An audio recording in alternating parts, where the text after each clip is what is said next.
This is, without a doubt, one of the most resilient builds in Space Marine. It has tons of opportunities for rapid armor regen and takes advantage of a lot of the natural defenses you can squeeze out of Bulwark. But we actually get a lot of free damage from Death's Grasps and our sidearms here too, enabling some fun, aggressive play for a variety of different weapons and playstyles that you can confidently take into even hard stratagems. To start, just in case you weren't sure, Death's Grasp is the currently available heroic Power Fist, and it has a few unique traits that make it stand apart from other Power Fists in the way it works. Firstly, it has the special trait Follow Up Shot, which grants you a free gun strike every time you perform a finisher. This includes Minoris enemies, and catching the little guys out of the air to stomp them into the dirt. Gives you a free gun strike on a major or higher target nearby you every time. Death's Grasp also gains a whole 200% extra damage, so it deals 3 times damage on light attacks, but you suffer a 50% damage penalty on charged attacks. That might not sound very good if you already enjoy the Power Fist.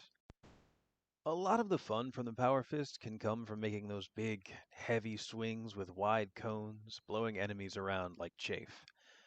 While this build sort of takes that angle of fun away from us, it's actually so effective at what it does that it opens up a whole new angle of play for the Power Fist. It's become one of my favorite builds on Bulwark, and once again, one of the most plainly versatile and durable builds in Space Marine. So, the idea for our combat flow goes something like this. We shield rush, which gives us plus 35% melee damage for 10 seconds every time we use one, which stacks, of course, with our 200% light attack boost. Find a major to beat to a pulp. Even on absolute, it doesn't usually take much more than a few hits. Get your finisher and a free gun strike on another nearby major. Gun strike will refill and boost your bolt pistol damage by another 50%, depending on the build you're using. So you can engage a distant target if you need to, or you can move on to your next close range victim with another shield rush to continue the cycle. Easy, right? And alarmingly effective. As for the class build, we'll be starting off our build with forward momentum. It doesn't take us almost any time at all to enter a conflict with a shield rush or mix up our haymakers with a shield bash. So setting this perk will be basically giving us free damage and incentivize throwing out a little shield tech to mix up the combat flow. For our second core perk, I'll recommend Armor of Contempt. You could certainly go with scrambled targeting to get a little extra damage resistance when you're in the thick of the fight here, but keeping Armor of Contempt in mind actually turns your defensive tools into offensive ones. It allows you to effectively ignore any snipers, shotgunners, or terminators in front of you while they're trying to burn you down from afar, and use their fire to scatter your enemies for you. For our third core perk, we'll be going with Armor Reinforcement. A build like this using Death's Grasp can get you finishers into gun strikes, into finishers, into yet more gun strikes, allowing you to regenerate armor at an unbelievable rate, even in the thick of combat, without you really losing anything for it. With armor reinforcement slotted, you could theoretically restore your full 3 bars of armor with every kill. Parry into gunstrike into finisher, after which Death's Grasp gives you another free gunstrike. Or finish a Minoris enemy, catch them out of the air to get an extra bar of armor from your free follow-up gunstrike. This perk is already awesome, but it shines like never before when used alongside Death's Grasp. For our team perk, I tend to favor Advanced Conditioning. Ideally, we'll have more armor than we know what to do with, but in those times where we're really in trouble, it's always good to be able to make back as much as we can. This perk helps us do just that, ensuring our contested health leaves us 50% more slowly between our barrage of gun strikes and finishers if we do get into a bind. For our first gear perk, we'll be leaning on Focused Strength. Our combat flow should have us utilizing our shield bashes and shield rushes frequently. This perk shines here by allowing us to get a little more breathing room between our strikes and keeping the enemies on the back foot. For our second gear perk, I can't help but recommend Invigorating Icon. We all probably know this perk well by now, and it's remained one of the most valuable and effective perks in the game, both for self-support and team support. However good we get at the game, mistakes happen, and plainly brutal circumstances happen too.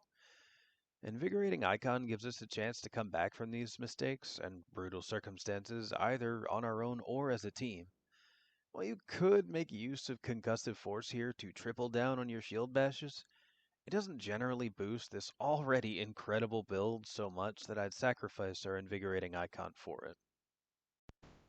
For our last gear perk, I'll absolutely recommend Merciless Resolve. This will integrate well with our Shield Rush, Shield Bash heavy build, buffing our melee damage even further, stacks with our forward momentum, and give us a little more stagger resistance to keep ourselves out of being bullied by hordes. Finally, we covered this a bit with our last perk, but I cannot strongly enough tell you how much Armored Advance makes a difference. It gives you the leeway to trade with enemies and keep your armor flowing back in. As much armor as you get back from the cycle of this build, you'll almost always have this extra bit of tankiness to take advantage of. And as for your Power Fist, unfortunately, most of your Power Fist perks are geared towards the effectiveness of your heavy attacks or allowing you to combo into them in other ways, meaning we don't actually have much in the way of weapon perks that suit our build very well. Still, we have a few perks available that will continue to augment our overall strength, starting with Armored Strength for a 10% melee boost on a build that restores armor like crazy every few breaths, our Perpetual Strength combo for another couple of 5% boosts, the Perk combo, which allow us to boost our combos charging in after either a dash attack or a shield rush, giving us just a little more punch when we start waylaying our enemies, and of course, Majora's Slayer, which buffs our damage against majors, the most common significant enemies in the game. For your ranged weapon, you can actually take advantage of a few builds depending on your preference. With your heavy bolt pistol, you can use Death Strike constantly to get even more damage out of your weapon between gun strikes, and get the most damage out of your gun strikes overall. If you like to run Volkite, I do, you can take advantage of the Combustive Momentum and Volkite Discharge perks to rapidly buff your explosive potency. These perks will have a lot of uptime with the natural combat flow of this build. But the heroic honorific bolt pistol has been an amazing fit for the build for me. With it, you can take advantage of loads of headshot boosting perks and iron grip, gunstrike reload, and most importantly, elite hunter constantly to give you enough punch to put down even an enraged major on absolute difficulty in just a couple of bursts, or completely waylay enemies that Bulwark usually has a hard time reaching, such as zoanthropes. This build on Bulwark allows you to take advantage of some fun shield tech to cancel out of the usually somewhat clunky attack cycles you get, even using light attacks on the Power Fist. But because of the way Death's Grasp works, utilizing your light attacks as our primary form of attack, the build actually comes together in a surprisingly agile way. You can cancel out of any light attack into a parry, of course, but you can also cancel out of it into your guard, allowing you to dodge out of a poorly timed attack or a sudden bad situation faster than you'd otherwise be able to. Even as someone who's never really been able to find the magic to have fun with the Power Fist, this quickly became one of my favorite overall builds for its sheer resilience across all content and its general effectiveness. Finishers and gunstrikes are fun.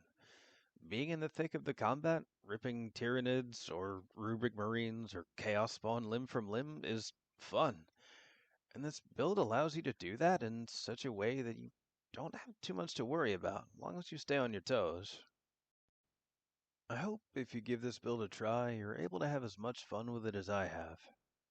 If you want to see it in action properly before you decide to give it a try, I use it in this hard stratagem video here, where a good friend and I take on a Trigon and an absolute plus difficulty in the dark.